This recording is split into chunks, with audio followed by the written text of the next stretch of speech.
Behold the latest military news update. This is AFP Community News, hosted by Rob Suzon every 12 noon, Mondays to Fridays. Only here on DWDD Armed Forces Radio. One AFP for a stronger Philippines.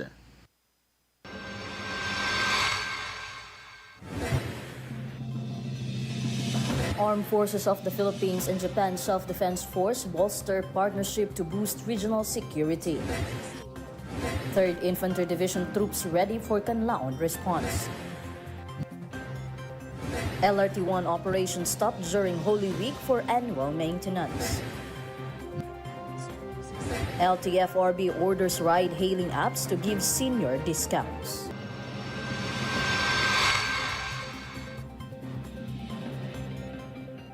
Good day everyone, as well as our troops at Camp Emilio Aguinaldo, Quezon City. Today is Tuesday, April 8, and we will bring you the latest news from the armed forces and other information around the Philippines. In behalf of Ralph Sozon, this is Jai Simbahon for AFP Community News. DWDD Armed Forces News. And the Armed Forces of the Philippines and the Japan Self-Defense Force once again strengthened its partnership during Lieutenant General Matsunaga Koji, Vice Chief of Staff Joint Staff, JSDF's visit to the AFP General Headquarters Camp Aguinaldo, Quezon City.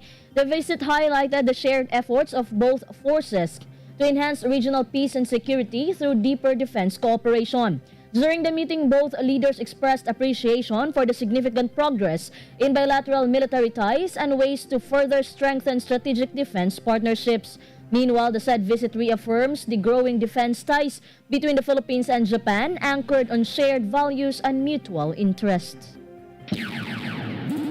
DWDD Armed Forces News. And the 3rd Infantry Division's troops showed readiness to respond the ongoing threat posed by Mount Canlaon during the Chief of Staff of the AFP's General Romeo S. Browner Jr.'s visit to the headquarters of the 303rd Infantry Brigade at Camp Herona in Murcia, Negros Oriental. The visit emphasized the military's readiness to respond to the ongoing threat posed by Canlaon. During the said visit, General Browner urged the military personnel to stay mission-focused and remain committed to national security and disaster response efforts. Meanwhile, the AFP stands fully prepared to assist in any necessary evacuation, relief operations, and other humanitarian efforts in response to potential emergencies. DWDD Armed Forces News. Armed Forces Radio. For other updates, let us hear the details about Strategic Leadership Conference held at the 53rd Infantry Battalion Headquarters. Go on for the details, Gio.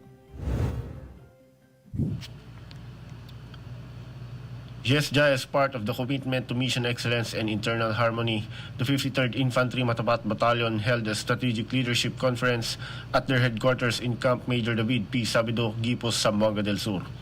The said conference was attended by its staff officers and chief non-commissioned officers of their battalion. During the session, Battalion Commander Lieutenant Colonel Rolando E. Vargas, Jr. Infantry GSU Philippine Army, highlighted the critical role of staff officers and senior NCOs in ensuring mission effectiveness, discipline, and seamless coordination across all levels of command. He also emphasized the value of proactive leadership, unity of effort, and continuous professional development in facing current and future challenges. This is Gio reporting for AFP Community News, one AFP for stronger Philippines. Thank you, Gio. DWDD Armed Forces News. And the 2nd Marine Brigade with the United States Marine Special Operations Company and MDRRMO Bungao conducted an emergency evacuation to save the life of a 40-year-old resident of Bungao, Tawi-Tawi. Mr. Gabi Ramli sustained a gunshot wound and required urgent medical attention. The Integrated Public Health Office of Tawi-Tawi assessed Mr. Ramli's critical condition and alerted the 2nd Marine Brigade for an emergency evacuation in which the latter provided critical assistance and worked with the U.S. Marines to ensure the transport of the patient to Zamboanga City. Meanwhile, the joint operation underscored the strong partnership between the United States and the Philippines in addressing emergency situations. DWDD Armed Forces News. And a historic day was recorded in the town of Igiig after its formal declaration as an insurgency-free municipality held in conjunction with the regular flag-raising ceremony of the local government. Present during the ceremony were officers and representatives from Philippine Army, Philippine National Police, and National Intelligence Coordinating Agency Region 2, who also expressed support and recognition of the peace and order achieved by the people. The strong relationship and the coordination between the local government and the security forces is a testament of a shared commitment that aims to end the threat of insurgency to the residents covered by the municipality was successfully achieved. DWDD Armed Forces News. Armed Forces Radio. On the other line, let us hear more from Gina about Masaligan troopers took part in the vibrant Kadalagan Festival 2025 in Negros Occidental. Gina? Yes, Jai, the Masaligan troopers of 79th Infantry Battalion took part in the vibrant Kadalagan Festival 2025 in Victoria City, Negros Occidental. The festival featured several activities including the Grand Civic Military Parade, cultural presentations, and various community engagement initiatives. In addition, the troops from 79th IB set up an Army information booth where festival goers had the opportunity to learn more about the unit's peace and development efforts across the province. Meanwhile, local residents expressed their gratitude for the battalion's unwavering dedication to maintaining peace and order in the region. This is Gina reporting for AFP Community News, 1 AFP for Stronger Philippines. Thank you, Gina. DWDD Armed Forces News. The 15th Civil Military Operations Battalion with a Special Mission Aviation Company of the Army Aviation Regiment conducted a courtesy visit to the headquarters of the 1102nd Infantry Gunneral Brigade in Barangay Tandubatu, Luok, Sulu. The visit served as a platform to discuss the ongoing plans, programs, and activities of the 1102nd Brigade, particularly the role of civil military operation units in supporting the brigade's peace, security, and development campaign in the region. During the visit, 1102nd Infantry Brigade Commander Brigadier General Alaric Avelino de los Santos emphasized the value of strong coordination between the line units and CMO counterparts in sustaining community engagement, maintaining peace, and promoting development in Sulu. Meanwhile, the visit underscored the continuous collaboration between combat and support units in ensuring the success of the 1102nd Brigade's peace, security, and development campaign in the province of Sulu. DWDD Armed Forces News. And for our national news, DWDD National News. oil companies lowered the prices of gasoline and kerosene today. Gasoline prices decreased by 10 centavos while kerosene is 15 centavos less. The price of diesel remains the same. Gloomy global economic sentiment due to the U.S.'s imposition of tariffs and the overproduction of oil has pushed down the fuel prices. DWDD National News. Armed Forces Radio. Now let us hear our reporter on the ground about tensions escalate in Apayao as military engages rebel group in third clash. Go on for the details, Angel. Yes, Joy, the 5th Infantry Division of the Philippine Army reported a third encounter in 3 days with suspected communist rebels in Apayao Province. The latest clash occurred in Barangay Maragat, Cabugao, where about 20 armed individuals, believed to be from the Ilocos Cordillera Regional Committee, engaged with government forces. While no soldiers were reported injured, bloodstains at the scene suggest casualties among the rebels. This ongoing conflict follows 2 earlier encounters on April 5, in which the military seized firearms and explosives. Authorities urge the remaining rebels to surrender and end their armed struggle. This is Angel Cruz Camomot reporting for AFP Community News, 1 AFP for Stronger Philippines. Thank you, Angel. DWDD National News. And the Late Rail Manila Corporation has announced the temporary suspension of LRT-1 operations during the observance of Holy Week. This aims to facilitate annual maintenance and system upgrade. The LRMC said the suspension will take effect from April 17, Monday, Thursday to April 20, Easter Sunday. Normal operations will resume on April 21. LRMC clarified that from April 14 to 16 or Holy Monday to Holy Wednesday, normal operating hours will be observed. DWDD National News. And the Land Transportation Franchising and Regulatory Board has issued a directive mandating transport network companies and transport network vehicle services to provide a 20% fare discount to senior citizens, persons with disabilities, and students. LTFRB said a 20% fare discount must be shared equally between the TNC and the TNVS operator. They clarified it must not be passed on to drivers, citing the newly issued Memorandum Circular 2025-10.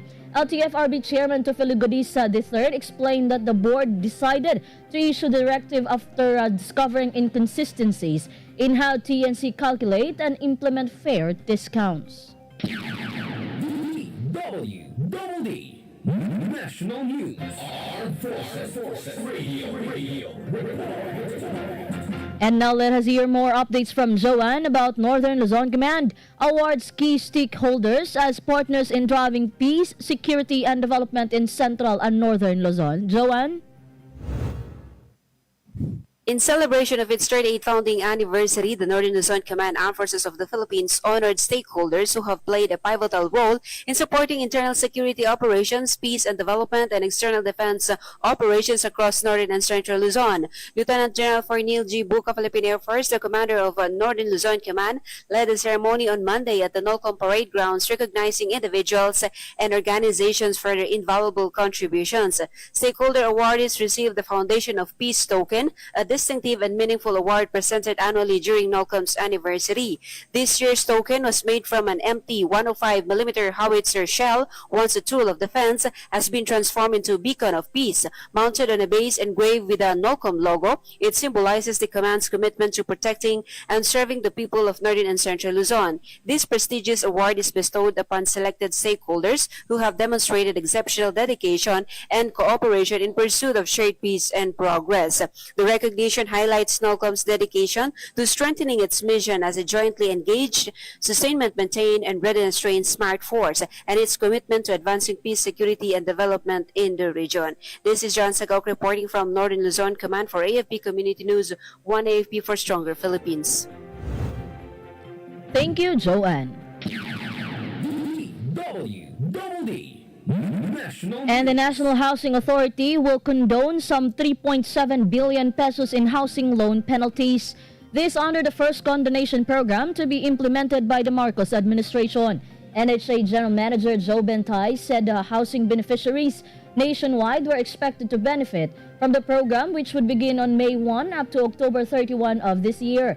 NHA aims to lift 100% of penalties and delinquency interest from the accounts of 220,000 housing beneficiaries nationwide. Meanwhile, 95% of unpaid amortization interest will also be condoned. DWDD National News. And the Department of Education is allowing school teachers to take a 30-day uninterrupted flexible vacation without school-related commitments.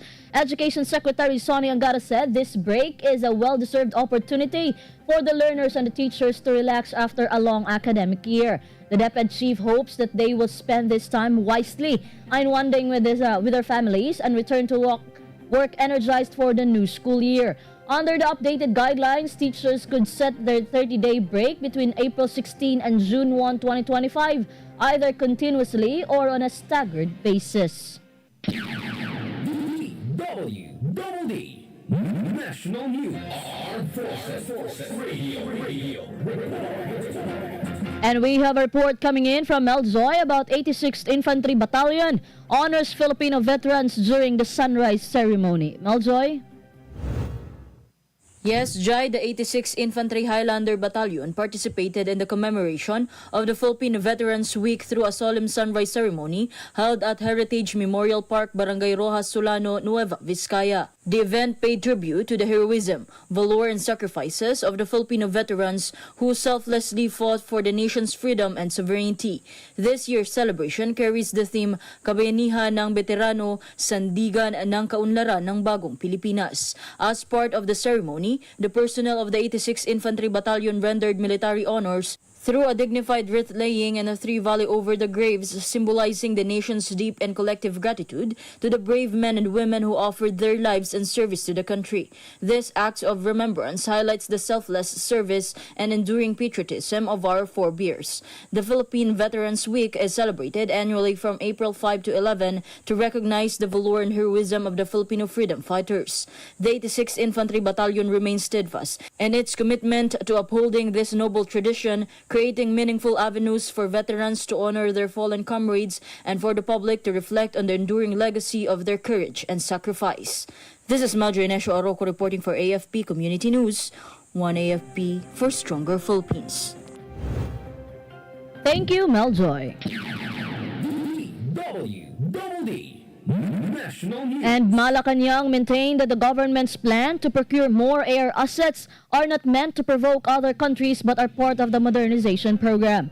Palace Press Officer Undersecretary Claire Castro made a reiteration in reaction to the Philippine Ambassador to the United States Jose Manuel Romualdez' statement that the acquisition of F-16 fighter jets is meant to counter China's aggressive actions in the West Philippine Sea. Castro said that any move to improve the military's defense posture is part of Horizon 3 or the third installment of the revised Armed Forces of the Philippines modernization program. The palace official also emphasized that the modernization plan has long been ongoing and it's only a coincidence that the country is facing some issues. DWDD National News. And the Philippine National Police will tap its resources to ensure that Filipinos can vote freely, safely, and without fear, specifically in areas historically marred by electoral violence. PNP Chief General Romel Francisco Malbil reaffirmed the National Police Force's full readiness to protect not just the voters, but also the Commission on Elections personnel and public school teachers who will serve in polling precincts. Marbil said that PNP will be deploying all resources to make sure that the election is safe, fair, and peaceful. He added that they will not allow fear or intimidation to suppress the democratic voice of the Filipino people.